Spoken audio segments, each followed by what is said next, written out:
So this past month, I've been making an effort to post more content that would help amplify the voices of those living with chronic pain.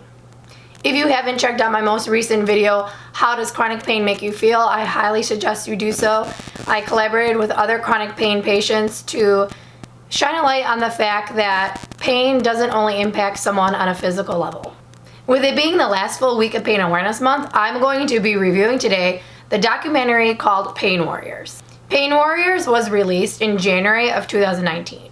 It has always been something on my radar of things to watch, but for one reason or another, I never got to it until now. I actually contacted the owners of the film 2 months ago because I wanted to feature this on my YouTube channel and do a review. I saw What a Pain, and she is a YouTuber as well, living with rheumatoid arthritis and other chronic illnesses, do a review on this documentary, and that's how I ended up finding out about it. And I wanted to also feature this on my channel, and they were gracious enough to provide me access to the film in exchange for my review, and all opinions here are my own. They are not influenced at all by any of the directors or producers of the film. So this film was directed by Petrova and Eugene Weis. I believe I'm saying the names correctly. If I'm not, I'm truly sorry. And Petrova actually happens to be an award-winning filmmaker, and in addition to that, a motivational speaker and a chronic pain activist. This film has been coined the civil rights movement for our time. And if you watch this, you'll understand why that is. So stay tuned because that's coming all right up.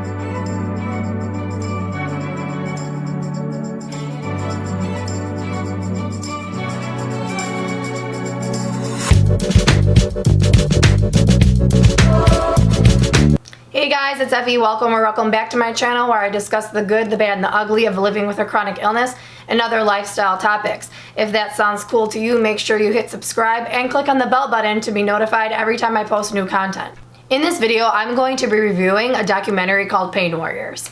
This film mainly shines a light on the opioid crisis in North America, so in the United States and Canada. However, don't let this deter you from watching the film if you are living in other parts of the world, because a lot of the points brought up and that are discussed in depth throughout the film pertain to everyone worldwide, at least in my opinion. There's actually one part of the film when they go to India, and this is because one of the doctors featured in the film, Dr. Ibsen, who I will talk about more shortly, ends up going there to treat other patients after his own practice in Montana is closed down because he was accused basically of overprescribing his patients. The layout of the film goes back and forth between several chronic pain patients and their stories. I love that they laid it out this way in this sequence because it makes you want to keep watching to find out what happened to these people, and especially the two doctors, Dr. Ibsen and Dr. Jacobs, who were featured in the film. If you ever had an experience of coming into contact with an excellent doctor who helped you, Dr. Ibsen and Dr. Jacobs will remind you of that. So with opioids, unfortunately, we all have heard the negative effects that it can have on a person and the addictions that can come from it if it's misused. Because of this, chronic pain patients who actually rely on these medications for their pain management and their doctors who prescribe them have been marginalized and persecuted in the name of fighting opioid addiction. I also want to gently remind everyone who decides to watch this film that it contains many trigger warnings, and that is suicide. If you are sensitive to this topic in any way, I highly suggest you use discernment and judgment when watching. And when Rachel over at What a Pain reviewed this film as well, she brought up a good point, and that is being kind to yourself after watching. So just be mindful to maybe go take a walk, meditate, read a book, watch something funny, talk to a friend if you need to. You really will not see a film like this anywhere, and it really will make you think about how your chronic pain is being managed and if your needs are being met and heard by your medical doctors, which happens to be a huge topic in this film because a lot of the chronic pain patients featured express the incidences where they have felt unseen and unheard, especially at some of the top medical centers. The essence of the film covers the topics of feeling invisible, shunned, and disbelieved. I mean, how many of us watching living with a chronic illness or invisible disability have had experiences where we were not believed right away and that our symptoms weren't taken seriously? I really felt that I can empathize with a lot of the chronic pain patients because for me, I've had experiences of dealing with intense, severe chronic pain.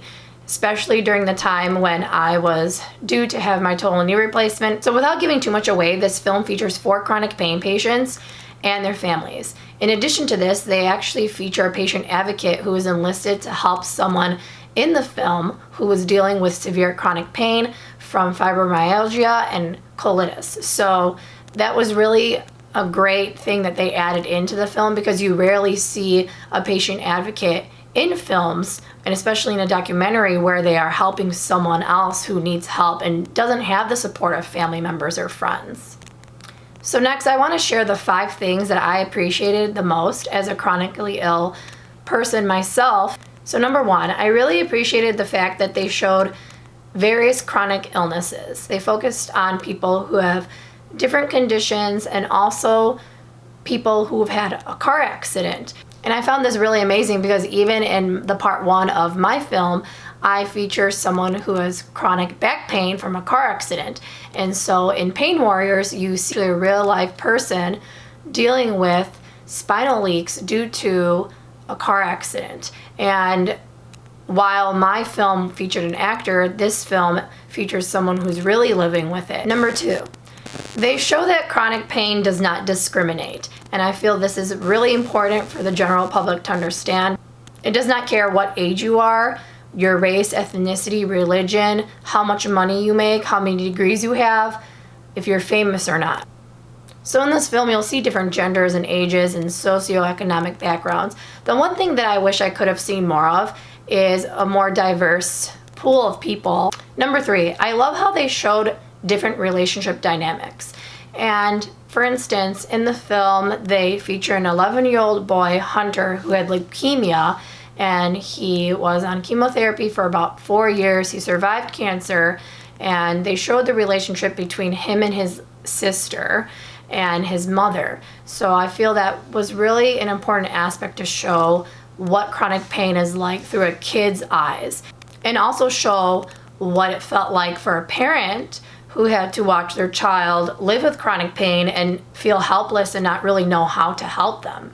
They also featured a husband and wife and a woman who didn't have the support of her family and friends and actually had cut ties with them, so she relied on a patient advocate. They also feature a mother and a young baby, and this woman also had a car accident and she was experiencing back pain, and she expressed her concerns being a new mother to an infant and what it felt like to maybe needing to ask for help, and how you may feel like less of a mother if you can't carry your child. I also want to quote the 2 doctors and some things that they said that really struck a chord with me.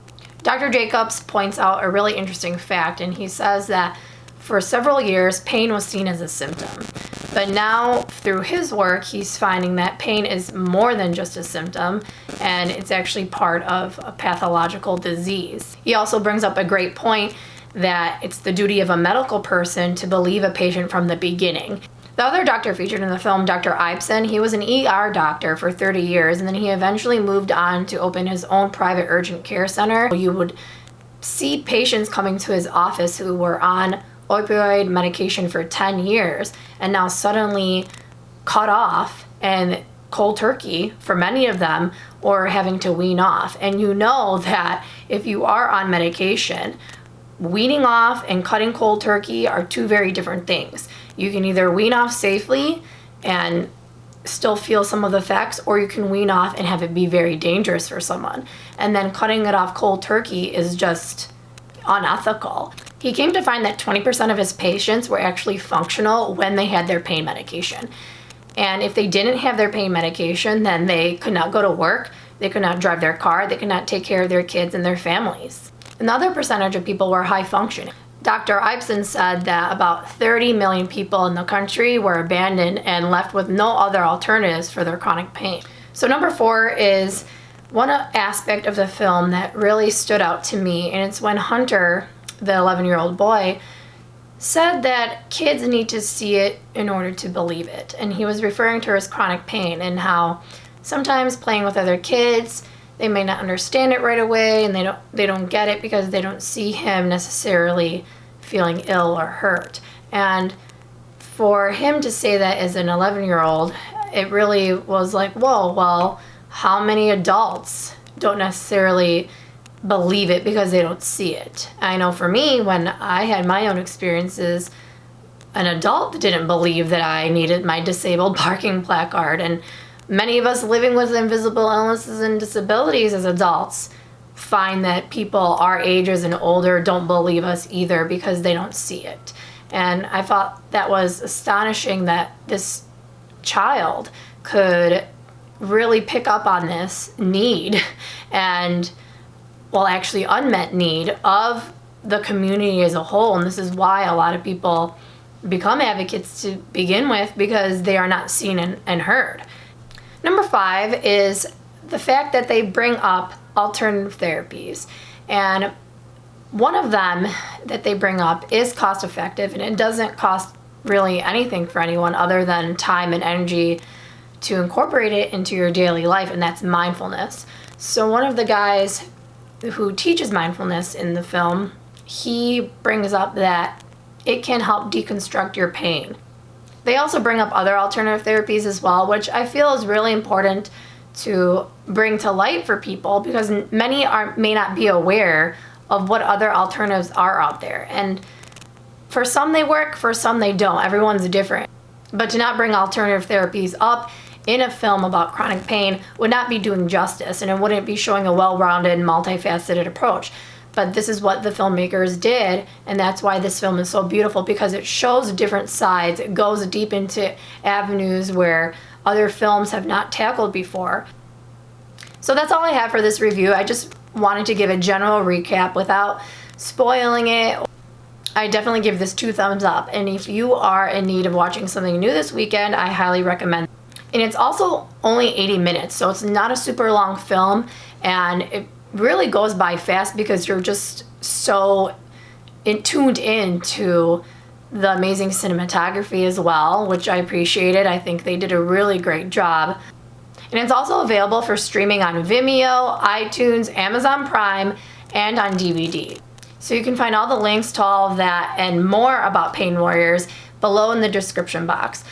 I was also informed by the owners of the film that they are currently on IMDb, and they need about 100 reviews in order to get the attention of Netflix and to possibly get put on there as a documentary. So if you guys are a fan of Netflix and you want this film to be on there, after you watch it, please go give it a review and share this with everyone you know to do the same, because I feel that this film really deserves a spotlight on Netflix for millions of people to get access to it and to learn about chronic pain, because that is the mission of this film. It's to raise awareness, and it is dedicated to one of the chronic pain warriors featured in the film, Shelley Fink.